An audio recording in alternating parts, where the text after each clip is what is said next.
Salut chers frères, chers peuples africains. Franchement, nous tous, nous devrons être dans la joie. Oui, comme avait chanté cette chanteuse ivoirienne, je suis dans la joie et la joie immense. Je suis dans l'émotion. Ibrahim est trop fort. Voilà, c'est comme ça. Voilà un enfant d'Afrique, les amis. Je vous salue encore. Un vrai enfant d'Afrique. Un jeune qui veut le développement d'Afrique, qui veut l'unité de l'Afrique, qui veut que l'Afrique se débarrasse des néocolons, qui veut que l'Afrique se débarrasse des donneurs de leçons, qui veut que l'Afrique se débarrasse de pilleurs, qui veut que l'Afrique se débarrasse de roublards. Il s'appelle Ibrahim Traoré. Et il y a eu une rencontre.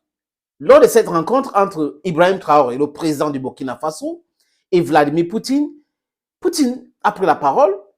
Il a énuméré certaines choses par rapport au rapport entre le Burkina et la Russie, le fait qu'il n'y a pas d'ambassade, et toutes ces explications-là du Burkina Faso chez eux. Après, Ibrahim Traoré a pris la parole. Un digne fils d'Afrique. Il parle de quoi, chers amis? Il parle de la situation au Niger. Il fait partie des rares chefs d'État qui se prononcent ouvertement ce qui se passe au Niger. Et ils soutiennent qui? Chers amis, écoutez très bien. Ils soutiennent Abdourahmane Tiani, le général nigérien qui a pris le pouvoir à Niamey.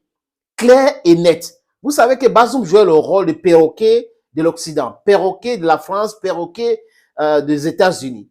Il répétait comme un enfant qui allait à l'école, qui est à la crèche, tout ce que les Américains disaient, tout ce que les Français disaient. Donc, il était même meilleur élève de la France que les autres qui ont existé en Afrique. Il se voyait même comme Français qui gérait le Niger, ou comme un Américain qui gérait le Niger, qui refusait toute collaboration entre le Niger, le Mali et le Burkina Faso, alors que c'est les pays qui sont proies à ce désordre de terrorisme. Bazoum n'avait pas bien compris le message. Et aujourd'hui, il a que ses yeux peuvent pleurer parce qu'il a trop compté sur le soutien de la France, des États-Unis et de la CEDEAO. Que non. I talk to you on this platform on the ripple effect of some of these events. And when they start happening, there are things you cannot control. Côte d'Ivoire, just be careful. Senegal, be careful. It's going to have a ripple effect on all these countries that are accepting the bullshit that is coming from the West. The African youths are sick and tired of this malveillant way of doing things. Nous sommes fatigués de l'ingérence. Nous sommes fatigués que des autres contrôlent nos économies. Nous sommes fatigués qu'ils nous dictent même la politique intérieure et extérieure. Nous sommes fatigués de cet état des choses. C'est ça qui pousse les Africains à voyager, à entrer dans la Méditerranée et mourir tous les jours. Et Traoré l'a présenté lors du sommet Roche-Africa de façon limpide que très bientôt, la jeunesse africaine va refuser d'aller mourir dans la mer. Plutôt, ils vont venir demander leur pétence devant les présidences. Parce que là, les gars, ils roulent carrosse, ils vivent bien, il n'y a pas de délestage. Donc, ils ne comprennent pas la réalité du pays. Ils vivent dans leur bunker, tout va bien pour eux. Et ils peuvent soutenir les Occidentaux pour le pillage de leur propre pays. Le Niger, un pays immensément riche, paradoxalement pauvre. Donc, tout l'uranium de Areva sort d'où? Du Niger, pour la plupart, les amis. Oui, je parle de l'uranium brut, parce que l'uranium enrichi et autres, la Russie fournit ça à la France, l'hypocrisie. Quand on sait que la France soutient l'Ukraine contre la Russie, ce qui se passe là, que les Russes appellent opération spéciale.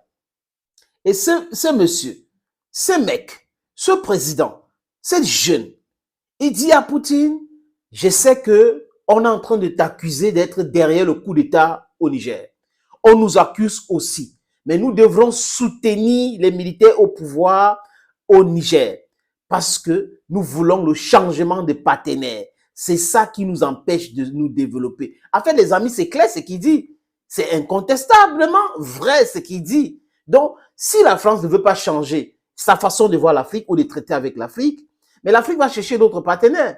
Jacques Chirac avait dit à son temps, beaucoup de leaders européens, italiens disent, ils n'ont pas de colonies, mais ils arrivent à manager leur pays, à manager l'économie, ils sont puissants. Pourquoi est-ce que la France a bouclé avec des territoires hors de la France, en Amérique du Sud, Guyane, en Amérique du Nord, Guadeloupe et les autres, l'océan Indien, on peut parler de Nouvelle-Calédonie, au continent australien et même Mayotte en Afrique. Pourquoi tout cela? Pourquoi est-ce qu'avec tout ça, la France, c'est-à-dire qu'on a même eu un voice qui a fuité où Macron dit que le Mali appartient à la France.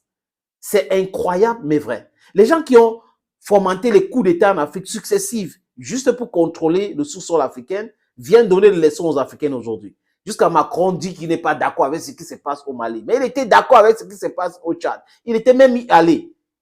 Il est allé au Tchad, les amis. Donc, ces deux poids, deux mesures font en sorte que la jeunesse africaine s'énerve. Mais pas contre les Français, les amis, parce qu'il faut être clair. Contre la politique française en Afrique. Donc, cette politique est menée par les élites compradors corrompus qui proposent de la corruption pour le pillage du continent africain. Qui mieux que Ibrahim Traoré pour être l'avocat des militaires au pouvoir au Niger? Les amis, ça commence à sonner. On a même entendu qu'il y a les Tchétchènes ou les Wagner qui seront en route pour le Niger. Parce que il faut protéger ces gens-là. À chaque fois que la CEDEAO, les Ouattara, tous ces gars-là, la France et autres ne sont pas d'accord avec quelque chose qui se passe dans un pays, alors qu'il y a une clause de non-ingérence, sachez que c'est la bonne décision à prendre. Parce qu'ils veulent tout simplement préserver leur intérêt et pas l'intérêt du peuple. S'il vous plaît, je vous demande, les amis, de regarder cette petite vidéo d'Ibrahim Traoré en conversation ou en réunion bilatérale avec Vladimir Poutine. Je pense que pendant le sommet, vous avez compris donc au Niger, il y a eu des événements donc, qui ont poussé des militaires à prendre leurs responsabilités aussi. Ouais. Nous suivons aussi l'actualité parce que ça nous affecte directement. Ça nous affecte en ce sens que hier, après mon allocution, à la pause, j'ai eu des échanges avec certains chefs d'État qui pensent donc nous pointer directement du doigt, être auteurs donc, de ce qui se passe dans la sous-région. Donc, ça veut dire aussi que, indirectement, voilà, certains pensent que c'est l'effet donc de la Russie.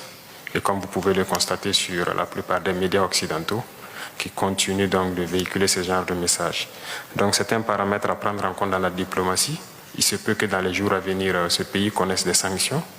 Et nous devons de les soutenir tant que leur direction sera donc la même chose que nous souhaitons, c'est-à-dire un monde multipolaire vers leur souveraineté, en tout cas changer carrément de partenaire. Voilà.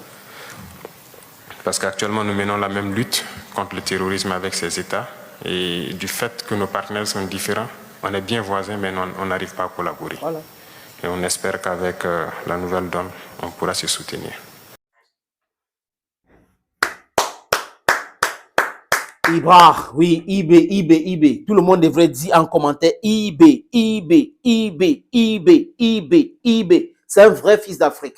C'est un vrai avocat du changement. C'est quelqu'un qui soutient le peuple africain. Tous les pays africains qui veulent le changement, qui veulent changer des partenaires, parce qu'on a des partenaires actuels néfastes pour le développement de l'Afrique, de notre pays, l'Afrique. Il faut le changer. Et IB est clair, c'est clair ce qu'il a dit.